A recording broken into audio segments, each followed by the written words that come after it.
Hello friends, income tax के cases की series में आज जो केस हम डिस्कस करेंगे वो सेक्शन 153D की अप्रूवल को लेके है। सर्च केसेस के अंदर असेसिंग ऑफिसर को असेसमेंट ऑर्डर पास करने से पहले ड्राफ्ट असेसमेंट ऑर्डर बना करके अपनी अप्रूविंग अथॉरिटी से डायरेक्ट टैक्स मैनुअल 2003 के मुताबिक अप्रूवल लेना होता है।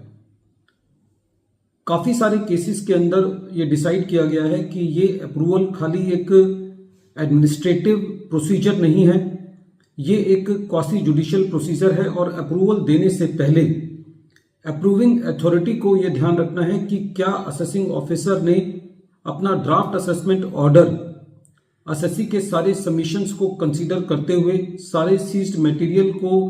कंसीडर करते हुए ड्राफ्ट असेसमेंट ऑर्डर बनाए हैं और अप्रूविंग अथॉरिटी को ये अश्योर करना है कि उन असेसमेंट ऑर्डर्स को बनाने में असेसिंग ऑफिसर ने जो ड्यू प्रोसेस ऑफ लॉ है उसका पालन किया है या नहीं किया। प्रेजेंट केस में दिल्ली आईटीआईटी की बी बेंच के सामने जो इशू था वो ये था कि क्या असेसिंग ऑफिसर के द्वारा बनाए गए प्रपोजल पर सेम डे में यदि अप्रूविंग अथॉरिटी 7 सालों के लिए एक सिंगल अप्रूवल दे देती है और ये अप्रूवल बिना सीज्ड मटेरियल को रिव्यू किए बिना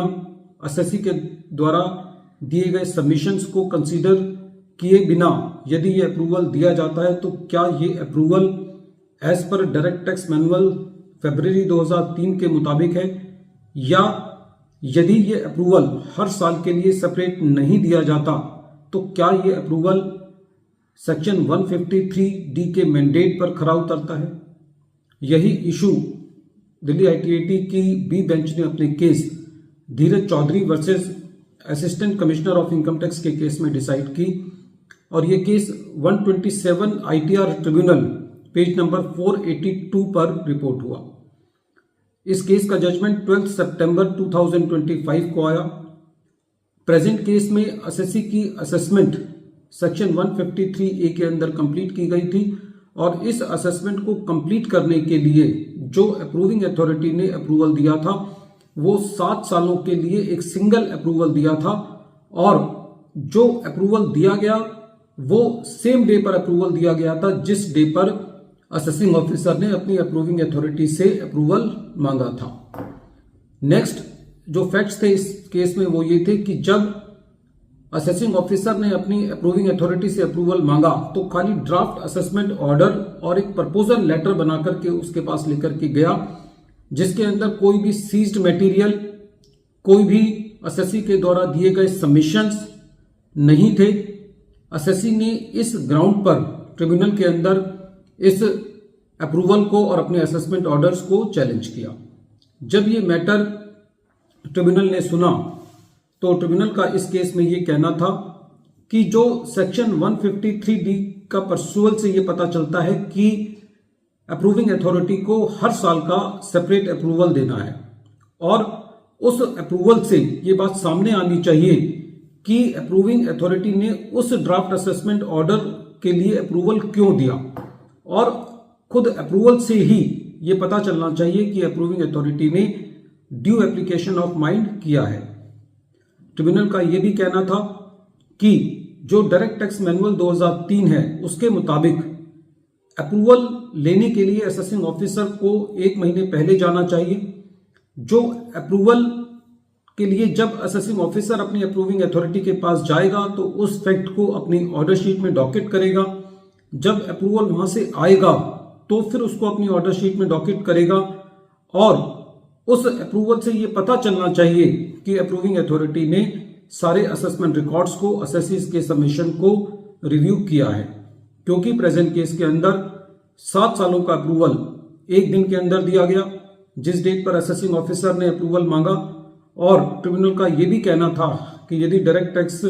मैनुअल 2003 फरवरी का पढ़ें तो उससे ये बात भी सामने आती है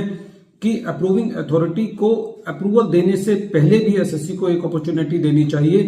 कि ये अप्रूवल जो अप्रूविंग अथॉरिटी दे रही है उससे पहले यदि एसएससी अपनी असेसमेंट के बारे में कुछ कहना चाहता है तो उस पर भी एसएससी अपनी बात कह सकता है। क्योंकि प्रेजेंट केस में किसी भी चीज को सामने नहीं रखा गया, तो ऐसे केस में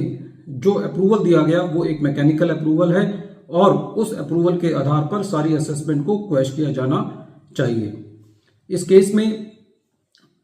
रेवेन्यू का ये भी कहना था कि ड्यूरिंग द असेसमेंट प्रोसीडिंग्स जो अप्रूविंग अथॉरिटी होती है और जो असेसिंग ऑफिसर होता है वो अपने टच में होते हैं, तो सारी की सारी असेसमेंट्स जो हैं वो एडिशनल कमिश्नर के निगरानी में होती हैं। तो ऐसा नहीं है कि एडिशनल कमिश्नर ने जो असेसी के सबमिशंस हैं या जो सीज्ड मटेरियल है उनको नहीं देखा। इस पर ट्रिब्यूनल का ये कहना था कि जब कभी भी असेसिंग ऑफिसर कोई असेसमेंट ऑर्डर पास करता है